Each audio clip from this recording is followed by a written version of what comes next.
ಮಿತ್ರರಿಗೆ ಮತ್ತೊಮ್ಮೆ ಸ್ವಾಗತ. ಈಗಾಗಲೇ ಕರ್ನಾಟಕ ಸರ್ಕಾರ ಸಿವಿಲ್ ಹುದ್ದೆಗಳಿಗೆ ಅಧಿಸೂಚನೆ ಹೊರಡಿಸಿತ್ತು. 3,900 ಮೇಲೆ ಅಧಿಕ ಹುದ್ದೆಗಳಿಗೆ ಸಿವಿಲ್ ಪೊಲೀಸ್ ಕಾನ್ಸ್ಟೇಬಲ್ಗೆ ಅಧಿಸೂಚನೆಯನ್ನು ಕರ್ನಾಟಕ ಸರ್ಕಾರ ಇತ್ತೀಚೆಗೆ ಹೊರಡಿಸಿತ್ತು. ಈಗ ಮತ್ತೊಂದು ಪೊಲೀಸ್ ಅಧಿಸೂಚನೆಯನ್ನು ಕರ್ನಾಟಕ ಸರ್ಕಾರ ಹೊರಡಿಸಿದೆ.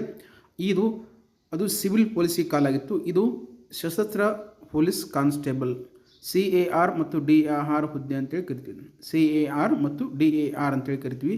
ಸಶಸ್ತ್ರ ಪೊಲೀಸ್ ಕಾನ್ಸ್ಟೇಬಲ್ ಪರೀಕ್ಷೆಗೆ ಸರ್ಕಾರ ಅಧಿಸೂಚನೆಯನ್ನು ಹೊರಡಿಸ್ತೈತಿ. ಇದಕ್ಕೆ ಈ ವಿಡಿಯೋದಲ್ಲಿ ನಾವೇನೆಲ್ಲ ನೋಡ್ತೀವಿ ಅಂದ್ರೆ, ಲಾಸ್ಟ್ ಡೇಟ್ ಏನು ಅಪ್ಲಿಕೇಶನ್ ಹಾಕೋದು, ಪ್ರಾರಂಭದ ಡೇಟ್ ಏನು, ಏಜ್ ಎಷ್ಟಾಗಿರಬೇಕು, ಶಿಕ್ಷಣ ಅರ್ಹತೆ ಏನಿರಬೇಕು, ಕ್ವಾಲಿಫಿಕೇಷನ್ನ, ಹಾಗೂ ಮುಂತಾದ ವಿಷಯಗಳನ್ನು, ಪರೀಕ್ಷೆ ಯಾರು ನಡೆಸ್ತಾರ, ಯಾವ ಇಲಾಖೆ ಪರೀಕ್ಷೆ ನಡೆಸ್ತೈತಿ, ಪರೀಕ್ಷೆ ಎಷ್ಟು ಅಂಕದಿರ್ತೈತಿ, ಇವೆಲ್ಲ ಮಾಹಿತಿಯನ್ನು ಈ ದಿನ ನಾವು ಈ ಒಂದು ವಿಡಿಯೋದಲ್ಲಿ ಸಂಪೂರ್ಣವಾಗಿ ನೋಡೋಣ ಅಂತ. ಈ ಬಾರಿ ಏನು ಮಾಡಿದ್ರೆ, ಈ ಬಾರಿಯು ಪರೀಕ್ಷೆಯ ಪ್ರಕ್ರಿಯೆಯನ್ನು ಸ್ಪಷ್ಟವಾಗಿ ಮತ್ತು ಪಾರದರ್ಶಕವಾಗಿ ನಡೆಸಲು ಕನಿಷ್ಠ ಕರ್ನಾಟಕ ಪರೀಕ್ಷಾ ಪ್ರಾಧಿಕಾರಕ್ಕೆ KEದವರಿಗೆ ಕೊಟ್ಟಿದ್ದಾರೆ. ಸರಿ, ಹಿಂದಿನ ಬಾರಿ ಎಲ್ಲ ಎಕ್ಸಾಮ್ ಯಾರು ನಡೆಸಿದ್ರೆ KSP ಅವರು ನಡೆಸಿದರು, ಕರ್ನಾಟಕ ಸ್ಟೇಟ್ ಪೊಲೀಸ್. ಈ ಇಲಾಖೆ ಪ್ರತಿ ವರ್ಷ ಪೊಲೀಸ್ ಇಲಾಖೆಗೆ ಸಂಬಂಧಪಟ್ಟಂಥ ಪರೀಕ್ಷೆಯನ್ನು ನಡೆಸ್ತಾ ಇದ್ರು. ಈ ಕಾರಣಕ್ಕಾಗಿ ಹಲವಾರು ರೀತಿಯ ಭ್ರಷ್ಟಾಚಾರಗಳು ನಡೀತಾ ಇದ್ವು.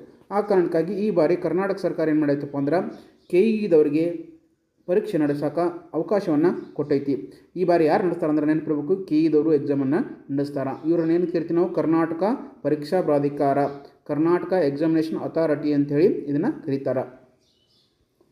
ಹಾಗಾದ್ರೆ ಎಷ್ಟು ಹುದ್ದೆಗಳದಾವ, ಎಷ್ಟು ಹುದ್ದೆಗಳಿಗೆ ಕಾಲ್ಫಾರ್ಮ್ ಆಗೈತೆ, ಒಟ್ಟು ಹುದ್ದೆಗಳ ಸಂಖ್ಯೆ ಎಷ್ಟಪ್ಪ ಅಂದ್ರೆ, ಒಟ್ಟು ಹುದ್ದೆಗಳ ಸಂಖ್ಯೆ 1600 ಪೊಲೀಸ್ ಕಾನ್ಸ್ಟೇಬಲ್ಗೆ CAR ಮತ್ತು DAR ಹುದ್ದೆಗಳಿಗೆ ಕಾಲ್ಫಾರ್ಮ್ ಆಗಿದ್ದಾವೆ. ಟೋಟಲ್ ಒಟ್ಟು ಹುದ್ದೆಗಳ ಸಂಖ್ಯೆ ಎಷ್ಟು, 1600.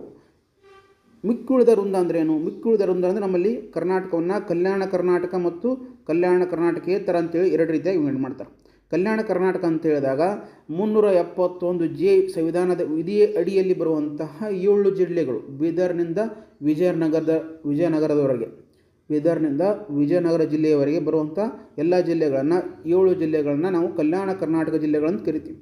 ಕಲ್ಯಾಣ ಕರ್ನಾಟಕ ವೃಂದಕ್ಕೆ ಎಷ್ಟು ಹುದ್ದೆಗಳು ಮೀಸಲಾದ ಅಂದ್ರೆ 179 ಹುದ್ದೆಗಳು. 179 ಹುದ್ದೆಗಳು ಕಲ್ಯಾಣ ಕರ್ನಾಟಕಕ್ಕೆ ಮೀಸಲಾಗ್ಯಾವ. ಕಲ್ಯಾಣ ಕರ್ನಾಟಕದ ವಿದ್ಯಾರ್ಥಿಗಳು 179 ಹುದ್ದೆಗಳಿಗೂ ಅರ್ಜಿಯನ್ನು ಸಲ್ಲಿಸಬಹುದು. ಮತ್ತು ಮಿಕ್ಕುಳಿದ ವೃಂದ ಅಂದರೆ ಎಷ್ಟು, 1421 ಹುದ್ದೆಗಳದ. 1421 ಹುದ್ದೆಗಳಿಗೆ ಯಾರೆಲ್ಲ ಅರ್ಜಿ ಸಲ್ಲಿಸಬಹುದು ಅಂದ್ರೆ, 31 ಜಿಲ್ಲೆಗಳು, ನಮ್ಮ ಕರ್ನಾಟಕದಲ್ಲಿ ಪ್ರಸ್ತುತ 31 ಜಿಲ್ಲೆಗಳವ. ಈ 31 ಜಿಲ್ಲೆಯ ಅಭ್ಯರ್ಥಿಗಳು ಈ 1421 ಪೋಸ್ಟಿಗೆ ಮಾತ್ರ ಅರ್ಜಿಯನ್ನು ಸಲ್ಲಿಸಬಹುದು. ಕಲ್ಯಾಣ ಕರ್ನಾಟಕದ ಅಭ್ಯರ್ಥಿಗಳಿಗೆ ವಿಶೇಷವಾಗಿ ಕಲ್ಯಾಣ ಕರ್ನಾಟಕದಲ್ಲಿ ಸಹ ಅರ್ಜಿ ಸಲ್ಲಿಸಬಹುದು ಮತ್ತು ಇಡೀ ಸಂಪೂರ್ಣವಾದ ಮಿಕ್ಕುಳಿದ ವೃಂದದಲ್ಲಿ ಸಹ ಅವರು ಅರ್ಜಿಯನ್ನು ಸಲ್ಲಿಸಬಹುದು. ಇವರಿಗೆ ವೇತನ ಶ್ರೇಣಿ ಎಷ್ಟಿರ್ತೈತಿ, ಪೇಮೆಂಟ್ ಎಷ್ಟಿರ್ತೈತಿ, ಸಿವಿಲ್ ಪೊಲೀಸಿಗೆ ಬೇರೆ ಇರ್ತೈತಿ, DRಗೆ ಪೇಮೆಂಟ್ ವೇತನಗಳು ಬೇರೆ ಬೇರೆ ಇರ್ತಾವೆ. ಹಾಗಾದರೆ ವೇತನ ಶ್ರೇಣಿ ಪೇಮೆಂಟ್ ಎಷ್ಟು, 37,500 ಬೇಸಿಕ್ನ ಪ್ರಾರಂಭವಾಗಿ ಇವರಿಗೆ 76,100ವರೆಗೆ ಇವರು ಆ ಪೇಮೆಂಟನ್ನು ಪಡಿತಾರೆ.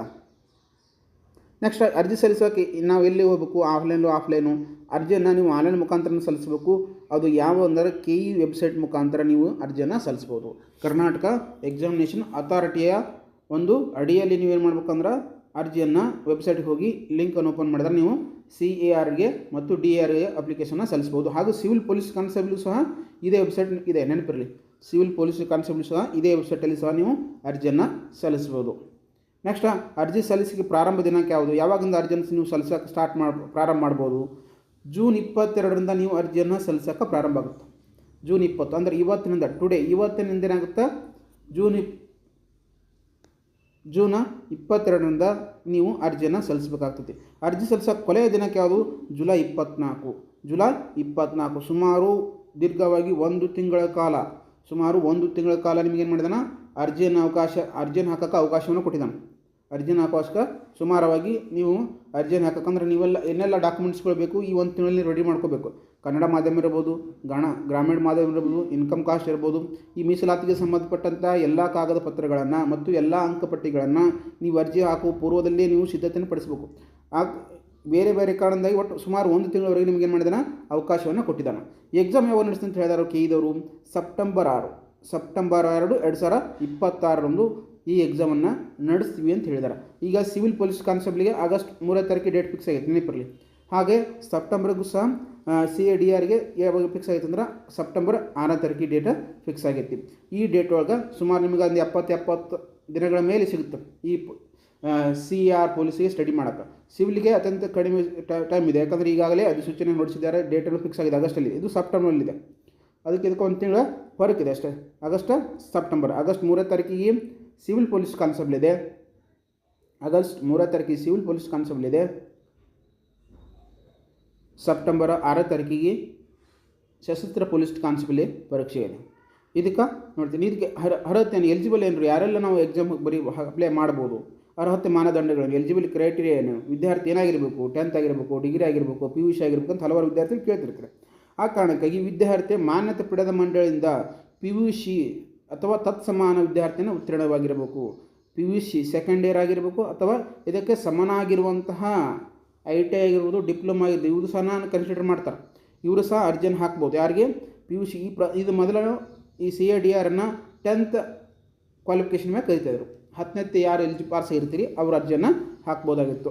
ಆದರೆ ಈಗ ಅದನ್ನು CA ಅಂಡ್ ರೂಲನ್ನು ಚೇಂಜ್ ಮಾಡಿ 12ನೇ ತರಗತಿಗೆ ಯಾರೆಲ್ಲ ವಿದ್ಯಾರ್ಥಿಗಳು ಪಾಸ್ ಆಗಿದ್ದಾರೆ ಅವರು ಈ ಪೊಲೀಸ್ ಕಾನ್ಸ್ಟೇಬಲ್ಗೆ ಅರ್ಜಿ ಹಾಕೋಕ್ಕೆ ಎಲಿಜಿಬಲ್ ಅದಾರ. ನೆಕ್ಸ್ಟ್ ಅವ್ರ ಕನಿಷ್ಠ ವಯಸ್ಸು ಎಷ್ಟಾಗಿರಬೇಕು ಮತ್ತು ಗರಿಷ್ಠ ವಯಸ್ಸು ಎಷ್ಟಿರಬೇಕು. ಕನಿಷ್ಠ ಕೆಲವು ಜನ ಹೇಳ್ತಾರೆ 17 ವರೆಗೆ ಅದಾವ ಸರ್, ನಾವು ವಯಸ್ಸು ಅರ್ಜಿ ಹಾಕ್ಬೋದೇನ್ರಿ, ಇನ್ನು 17 ರನ್ನಿಂಗ್ ಅದಾವ್ರಿ ಸರ, 18 ರನ್ನಿಂಗ್ ಅದಾವ್ರಿ, ಅರ್ಜಿಯನ್ನು ಹಾಕ್ಬೋದು ಅಂತೇಳಿ ಹಲವಾರು ಸ್ಪರ್ಧಾತ್ಮಕಗಳು ಕೇಳ್ತಿರ್ತಾರೆ. ಆ ಕಾರಣಕ್ಕೆ ಈಗ ಕನಿಷ್ಠ ಎಷ್ಟು ವಯಸ್ಸು ಇರಬೇಕು ಅಂದ್ರೆ ಅವ್ರಿಗೆ 18 ವರ್ಷ, ಕನಿಷ್ಠ 18 ವರ್ಷ ಅವರಿಗೆ ವಯಸ್ಸಾಗಿರಬೇಕು. ಗರಿಷ್ಠ ವಯಸ್ಸನ್ನು ಇತ್ತೀಚೆಗೆ ಸರ್ಕಾರಗಳು ಹಲವಾರು ರೀತಿಯ ಸಡಿಲಿಕೆಯನ್ನು ಸುಮಾರು 5 ವರ್ಷಗಳ ಎಲ್ಲ ಜಾತಿಯವರು ಸಹ ಅವರು 5 ವರ್ಷಕ್ಕೆ ಸಡಿಲಿಕೆಯನ್ನು ಕೊಟ್ಟಿದ್ದಾರೆ. ಅದಕ್ಕೆ ನಿಮ್ಮ ಕಾಸ್ಟ್ SC ST ಇರ್ಬೋದು, OBC ಇರ್ಬೋದು, GMದವ್ರಿಗೆ ತನ್ನದೇ ಆದಂಥ ಮೀಸಲಾತಿಯನ್ನು 5 ವರ್ಷಕ್ಕೆ ಸಡಿಲಿಕೆಯನ್ನು ಕೊಟ್ಟಿರೋದ್ರಿಂದ ನಿಮಗೆ ಅವಕಾಶಗಳು ಹೆಚ್ಚಿಗದಾವ. ಗರಿಷ್ಠ ವಯಸ್ಸು ಇನ್ನೂ ಹೆಚ್ಚಿಗೈತಿ. ನೆಕ್ಸ್ಟ್ ಆಯ್ಕೆ ವಿಧಾನ ಹೆಂಗೆ ಸೆಲೆಕ್ಷನ್ ಪ್ರೊಸೆಸ್ ಹೆಂಗೆ ಮಾಡ್ತಾರೆ ಸರ್, ಆಫ್ಲೈನ್ ನಡೆಸ್ತಾರೆ, ಎಕ್ಸಾಮ್ ಆನ್ಲೈನ್ ನಡೆಸ್ತಾರೆ, ಹೆಂಗೆ ನಡೆಸ್ತಾರೆ, ಲಿಖಿತ ಪರೀಕ್ಷೆ ಮಾಡಿಸ್ತಾರೆ, ರಿಟರ್ನ್ ಬಂದ OMR ಶೀಟಲ್ಲಿ ಇರ್ತದೆ. OMR ಶೀಟಲ್ಲಿ ಬಹು ಆಯ್ಕೆಯ ಪ್ರಶ್ನೆ, ಮಲ್ಟಿಪಲ್ ಚಾಯ್ಸ್ ಕ್ವಶನ್ ಅಂತ ಕರಿತೀವಿ ನಾವು. ಮಲ್ಟಿಪಲ್ ಚಾಯ್ಸ್ ಕ್ವಶನ್ ಆಧಾರದ ಮೇಲೆ ಈ ಪರೀಕ್ಷೆ ನಡೆಸ್ತಾರೆ. ಯಾವೆಲ್ಲ ವಿಷಯಗಳನ್ನು ಒಳಗಿರುತ್ತೆ ನಿಮಗೆ ಹೇಳಿದ್ದೀನಿ. ಸಾಮಾನ್ಯ ಜ್ಞಾನ ಇರ್ಬೋದು, ವಿಜ್ಞಾನ ಇರ್ಬೋದು, ಇತಿಹಾಸ, ಭೂಗೋಳ, ಭಾರತದ ಸಂವಿಧಾನ, ಮಾನಸಿಕ ಸಾಮರ್ಥ್ಯ ಮತ್ತು ಪ್ರಚಲಿತ ವಿದ್ಯಮಾನಗಳು, ಈ ಎಲ್ಲ ಸಿಲೆಬಸನ್ನು ಒಳಗೊಂಡಂತೆ ಇನ್ನೂ ಹಲವಾರು ಸಿಲೆಬಸ್ಗಳು ಇದರಲ್ಲಿರ್ತಾವೆ. ಫಸ್ಟ್ ಏನು ಮಾಡ್ತಾರೆ, ಲಿಖಿತ ಪರೀಕ್ಷೆ ರಿಟರ್ನ್ ಎಕ್ಸಾಮನ್ನು ಕಂಡಕ್ಟ್ ಮಾಡ್ತಾರೆ ಮೊದಲನೇ ಹಂತದಲ್ಲಿ. ಎರಡನೇ ಹಂತದಾಗ ದೈಹಿಕ ಪರೀಕ್ಷೆ ಫಿಸಿಕಲ್ ಫಿಟ್ನೆಸ್ ಅಂತ ಕರಿತೀವಿ. ಫಿಸಿಕಲ್ ಫಿಟ್ನೆಸ್ಸನ್ನು ಲಿಖಿತ ರೂಪದಲ್ಲಿ ಲಿಖಿತ ರೂಪದಲ್ಲಿ 1ನೇ ಹಂತ ನಡೆಸಿರ್ತಾರಲ್ಲ, ಈ ಲಿಖಿತ ರೂಪದಲ್ಲಿ ಆಯ್ಕೆಯಾದಂತಹ ಅಭ್ಯರ್ಥಿಗಳಿಗೆ 2ನೇ ಹಂತಕ್ಕೆ ಅವಕಾಶ ಇರ್ತದೆ. ಎಷ್ಟು ಅವಕಾಶ ಇರ್ತದೆ ಅಂದರೆ ಲಿಖಿತ ಪರೀಕ್ಷೆಯಲ್ಲಿ ಆಡಳಿತ ಪಡೆದಂಥ 1.5 ಅನುಪಾತದಲ್ಲಿ 1.5 ಅಂದ್ರೆ 1 ಸೀಟಿಗೆ 5 ಜನ ಆಯ್ಕೆ ಮಾಡೋದು. 1 ಸೀಟಿಗೆ 5 ವಿದ್ಯಾರ್ಥಿಗಳನ್ನು ದೈಹಿಕ ಪರೀಕ್ಷೆಗೆ ಆಯ್ಕೆ ಮಾಡೋದು. ಇವರಲ್ಲಿ ಏನೆಲ್ಲ ಅಲ್ಲಿ ದೈಹಿಕ ಪರೀಕ್ಷೆ ಇರ್ತೈತೆ ಅಂದ್ರೆ 1600 ಮೀಟರ್ ಓಟ ಇರ್ತೈತಿ, ಉದ್ದ, ಎತ್ತರ, ಜಿಗಿತ ಮತ್ತು ಗುಂಡು ಎಸೆತ ಮತ್ತು ಎತ್ತರ, ಎದೆ ಸುತ್ತಳತೆ, ಇವೆಲ್ಲವನ್ನು ಪರಿಶೀಲನೆ ಮಾಡ್ತಾರೆ. ಇವೆಲ್ಲವನ್ನು ಸಹ ಪರಿಶೀಲನೆ ಮಾಡ್ತಾರೆ ದೈಹಿಕ ಪರೀಕ್ಷೆಯಲ್ಲಿ. ಫಿಸಿಕಲ್ ಫಿಟ್ನೆಸ್ ಅಂತ ಕರಿತೀವಿ, ಫಿಸಿಕಲ್ ಫಿಟ್ನೆಸ್ ಟೆಸ್ಟ್ ಅಂತ ಕರಿತೀವಿ.